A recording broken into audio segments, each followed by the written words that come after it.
Hello, my dear friends. Welcome in my channel.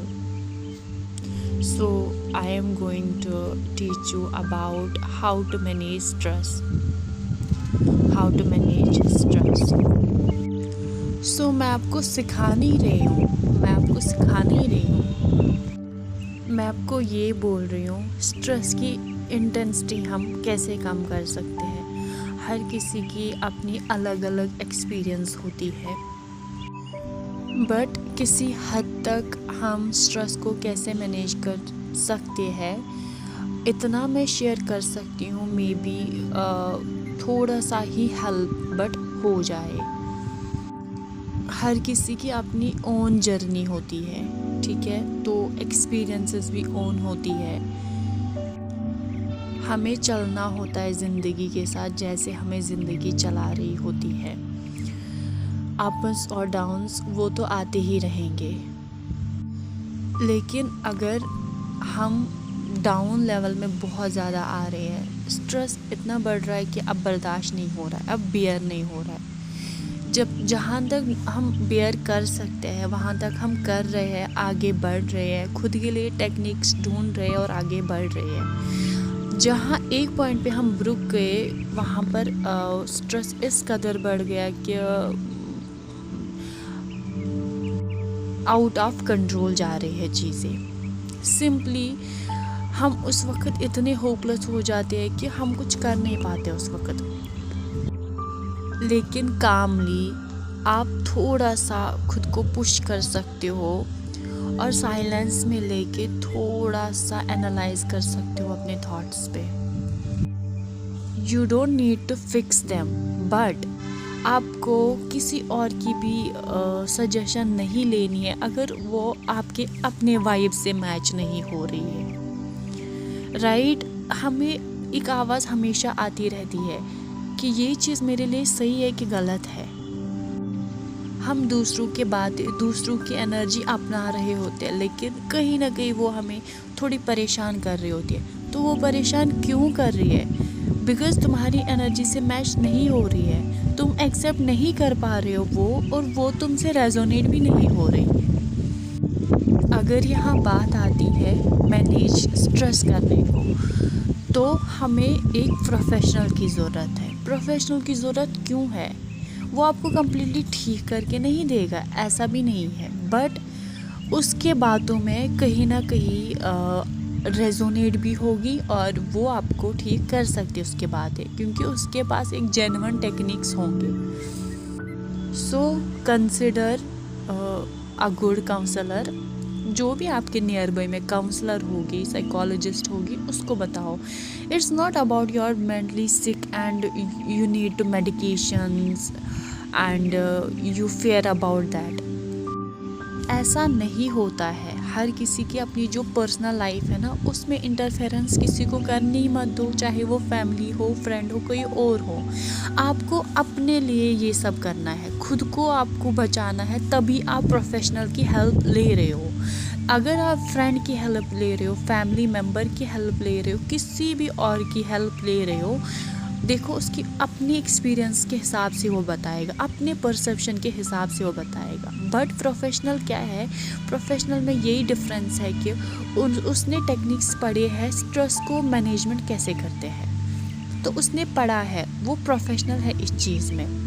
अगर वो completely ठीक नहीं करेगी, बट उसके वर्ड्स, उसकी टेक्निक्स समहाउ आपको इन्फ्लुएंस करेगी, और आपको स्टेप लेना है. फिर आपको पर्सनली साइकोलॉजिस्ट के पास जाना है, अपने आप को बचाने के लिए जाना है. आपके थॉट्स आउट ऑफ कंट्रोल हो रहे हैं ना, उसको डील करने के लिए जाना है प्रोफेशनल के पास, सो दैट आपको वो एग्जैक्ट ऐसे वर्ड्स दे, ऐसी टेक्निक्स दे, आपको वो हेल्पफुल रहे. That's it. आप आए वहाँ से, आपने वो चीज़ें थोड़े से इम्प्लीमेंट किए, आप फिर से नॉर्मल हो गए और सब नॉर्मल है. That's it.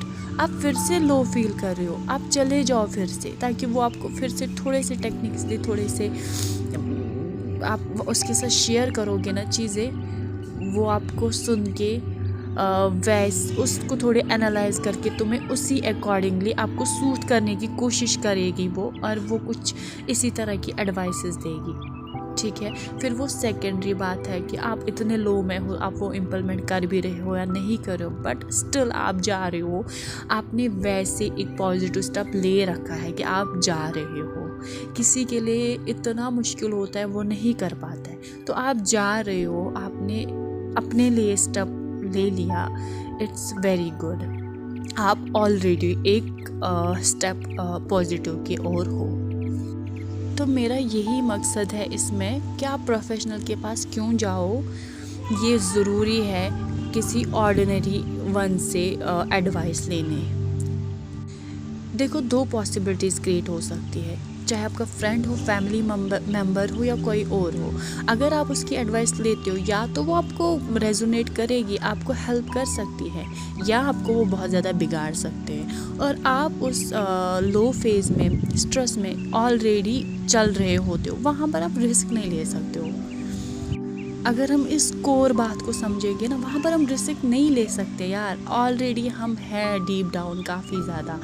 तो यार सिंपली ऑर्डिनरी वन आपको हेल्प कर सकता है, या आपकी प्रॉब्लम और बढ़ सकती है, बट प्रोफेशनल काउंसलर से आपको हेल्प ही मिलेगी।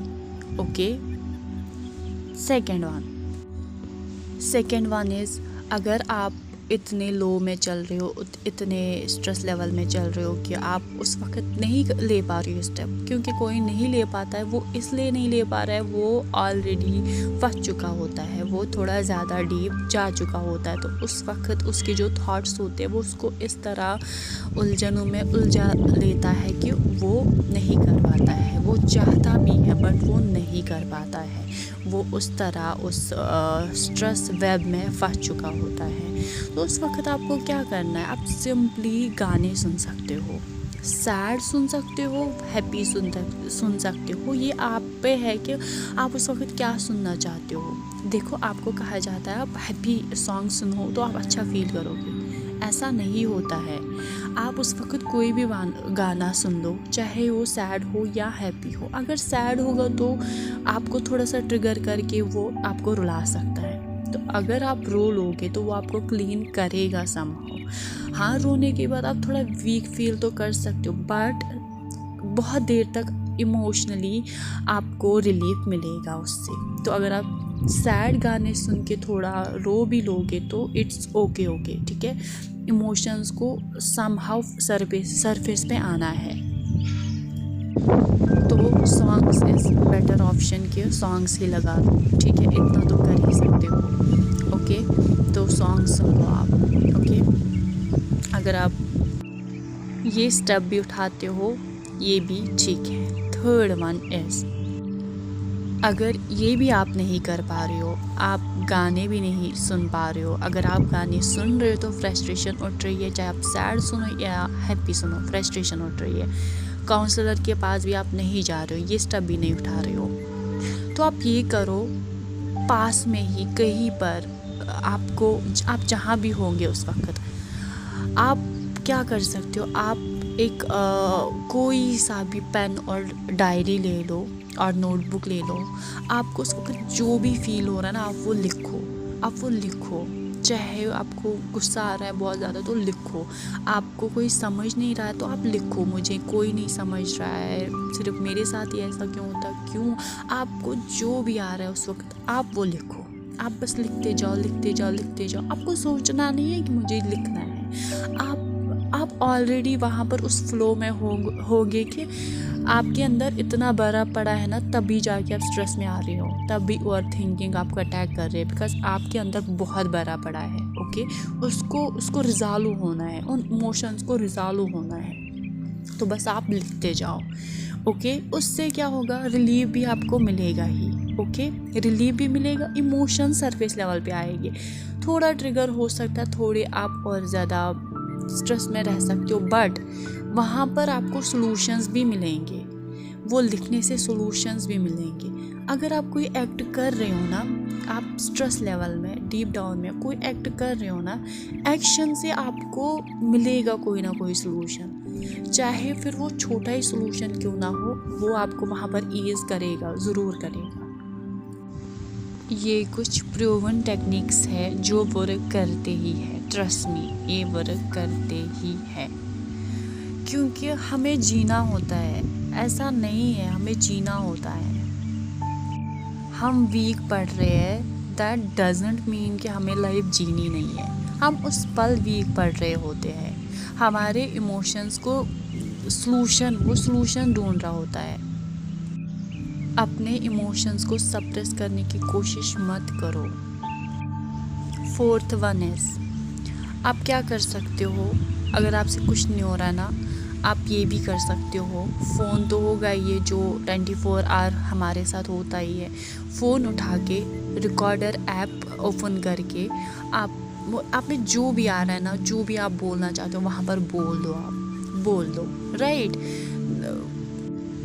इससे क्या होगा, एक तो वो वर्चुअल सपोर्ट रहेगा, कोई एक तो आपके सारे बातें निकल रहे हैं, ठीक, और सेकेंडली आपको कोई ह्यूमन नहीं बैठा है जो आपको सुनेगा, आपकी बातें एब्जॉर्ब करेगा, जज करेगा, ठीक है, आपको वैसे रिप्लाईज देगा। तो आप वहाँ पर भी अपनी फ्रस्ट्रेशन, अपनी वो सारी बातें वहाँ पर बोल सकते हो, ठीक है। वो भी आपको एक तरह का मिरर बन सकता है, ओके।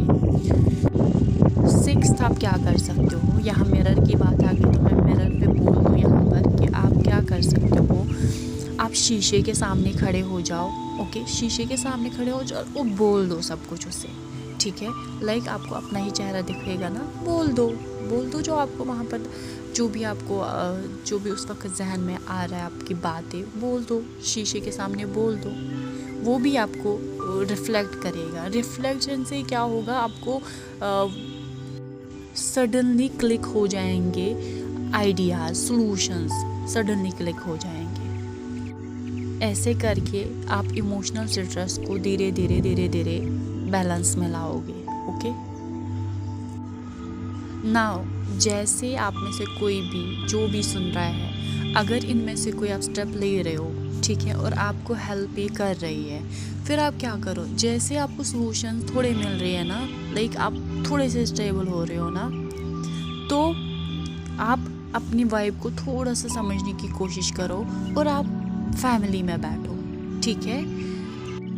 मैं आपको ये नहीं बोल रही फैमिली में बैठो डायरेक्ट, मैं आपको ये बोल रही हूँ एक के साथ तो कम से कम बैठो, ठीक है। यूनिटी इज स्ट्रेंथ, पता है आपको ये क्यों होता है? वो क्या होगा कि वहाँ आपकी वाइब्रेशन चली जाएगी, आपका माइंड डाइवर्ट हो जाएगा, उसको थोड़ा सोल्यूशन भी मिलेगा ना, तो वो शांत होने लग जाएगा। तो वहाँ पर आपको ज़रूरत है कि आप या तो फ्रेंड के साथ थोड़ा सा बैठो या आप फैमिली में बैठो, चुपचाप ही बैठो, कैसे फील कर रहे हो बट बैठो। ज़रूरी यहाँ पर पॉइंट ये है कि प्लीज़ उस वक्त अकेले फिर मत बैठो। अगर आप थोड़ा सा स्टेबल हो रहे हैं ना, अकेले मत बैठो, बिकॉज़ अकेले आप फिर से सोचने लगोगे, फिर से ओवर थिंकिंग आप पे हैवी हो जाएगी और माइंड फिर से आपको कंफ्यूज करेगा, मुझे इसका सलूशन चाहिए अब, मुझे इसका सलूशन चाहिए अब, क्योंकि कुछ सरफेस पे आ रहा है ना, आपके इमोशन सरफेस पे आ रहे हैं ना, तो वो डिमांड करेगा कि अब इसको रिजॉल्व करो, अब इसको रिजॉल्व करो, ठीक है। इस तरह ये चलता रहता है सिस्टम हमारा।